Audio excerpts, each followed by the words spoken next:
5 seconds. Start. ஐயா, இந்த மாநிலத்தில் வேளாண்மை நிலை மனநிறைவு அளிப்பதாக அமைந்திருக்கிறது. ஆனாலும் வறட்சி நம் முன்னேற்றத்தை தடைபடுத்தி இருக்கிறது.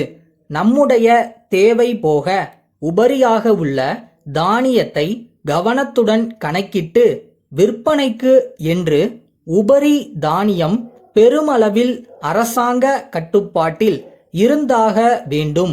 இதன் மூலம் இதுதான் நாம் கையாளும் அணுகுமுறை என்று அரசாங்கம் குறிப்பிட்டிருக்கிறார்கள். அந்த கட்டுப்பாடு மிக மிக அவசியம். இந்த கட்டுப்பாடு இருக்கிற காரணத்தால் தான் இப்பொழுது ஏழை எளியவர்களுக்கு உணவு தானியங்கள் கிடைத்து வருகின்றன. இந்த கட்டுப்பாட்டை சொல்லுகிற நேரத்தில் முன்னால் இருந்த தட்டுப்பாடு என் கவனத்திற்கு வருகிறது. இப்பொழுதும் இவ்வளவு வறட்சி வந்த நேரத்தில் கூட, புயல் வெள்ள பாதிப்பு நேரத்தில் கூட தமிழகத்தில் எந்த இடத்திற்கு போனாலும் நம்மால் உணவு தானியங்களை பார்க்க முடிகிறது, கேட்ட விலைக்கு வாங்க முடிகிறது. ஆனால் 2 ஆண்டுகளுக்கு முன்பு அவைகளை கண்களால் பார்க்கக்கூட முடியாத அளவுக்கு தட்டுப்பாடு இருந்தது.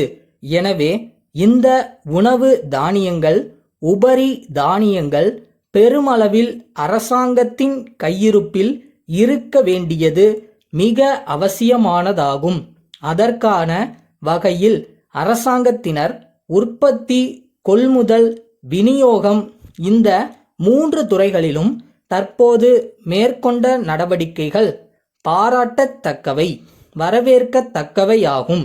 வணிகர்களிடமிருந்து 20% அரசு கொள்முதல் செய்வதற்கு திட்டமிட்டு நிறைவேற்றி வருவது பற்றி நண்பர்கள் கூறினார்கள். உணவு பொருள்களை வழங்குகிற கழகம் அமைத்திடவும், அந்த கழகம் சில்லறை கடைகள் பலவற்றை சீராக பல்வேறு மாவட்டங்களிலேயும் சென்னையிலேயும் அமைத்து தானியங்கள் கொடுக்கிற வகையிலேயும் மேற்கொள்ளப்பட்ட நடவடிக்கைகள் பாராட்டத்தக்கவையாகும். மாநில அரசு முயற்சியால் மட்டுமல்லாமல் மத்திய நிதி வரி விதிப்பு கொள்கை மூலம் தான் விலைவாசியை கட்டுப்படுத்த முடியும். நான் இதை சொல்லுகிற போது இந்த அரசு இவைகளை அறிவித்த வகையிலேயும் உணவு தானியங்கள் ஏழைகளுக்கு, இல்லாதவர்களுக்கு, பாட்டாளிகளுக்கு கிடைக்காமல் போகக்கூடாது என்கிற வகையிலேயும் எடுத்திருக்கிற முயற்சிகள் பாராட்டத்தக்கவை என்பதை தெரிவித்துக் கொள்கிறேன். இந்த விலைவாசி ஏற்றத்திற்கு வரி விதிப்பு கொள்கை ஒரு முக்கிய காரணமாகும். வேளாண்மை உற்பத்தியை பெருக்குவது அவசியம். நியாயமான நிலையான பொருளாதார வளர்ச்சிக்கு வேளாண்மை உற்பத்தி மிக அவசியம். நிரந்தரமான வேளாண்மை உற்பத்திக்கு உரம் அவசியமானதாகும். இந்த உர உற்பத்தி தொழில்களை உள்நாட்டிலேயே துவக்க வேண்டியதற்கும், வெளிநாட்டிலிருந்து உரத்தை இறக்குமதி செய்வதற்கும் நீண்ட கால திட்டம் வேண்டும். அதனுடைய அவசியத்தை மத்திய அரசு உணர்ந்து மிக அவசியமான இந்த காரியத்தை செயல்படுத்த வேண்டுமென்று இந்த நேரத்தில் நான் தெரிவித்துக் கொள்வேன்.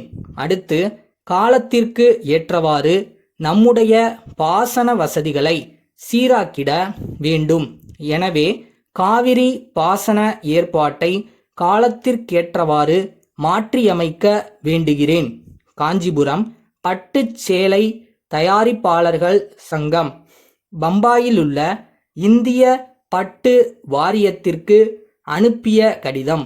அன்புடையீர், காஞ்சிபுரம் பட்டு புடவைகளின் நேர்த்தியை பற்றியும் விற்பனை பற்றியும் நாங்கள் சொல்லி உங்களுக்கு தெரிய வேண்டும் என்பதில்லை. நமது நாட்டின் ஏற்றுமதி வியாபாரம் கணிசமான வருமானத்தை அளிக்கிறது. இருந்தும் பட்டுச் சேலை தயாரிப்பாளர்களுக்கு பலவித பிரச்சனைகள் உள்ளன. இவைகளுக்கு தீர்வு காண வேண்டி இதை எழுதுகிறோம். உங்கள் வாரியத்தின் மூலம் எங்களுக்கு கிடைக்கும் கச்சா பட்டு எல்லா சமயங்களிலும் ஒரே தரமாயில்லை. இதன் காரணம் எங்களுக்கு விளங்கவில்லை. சேலை தயாரிப்பில் இதனால் ஏற்படும் மாறுதல்களை வாங்குபவர்களில் சிலர் நுணுக்கமாக பார்க்கிறார்கள். தரம் குறைந்து விட்டது என்று தீர்மானித்து வாங்காமல் போகிறார்கள். சில சேலைகள் வியாபாரமின்றி தேங்கி விடுகின்றன. சில்லறை வியாபாரிகள் இது பற்றி எங்களுக்கு தெரிவிக்கிறார்கள்.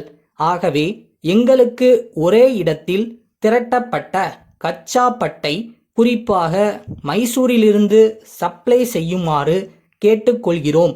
கைத்தறி முறையை விட இயந்திர முறையை கையாண்டால் சிறந்த ஜரிகை தயாரிக்கலாம் என்பதையும் தெரிவித்துக் கொள்கிறோம். தங்கள் உண்மையுள்ள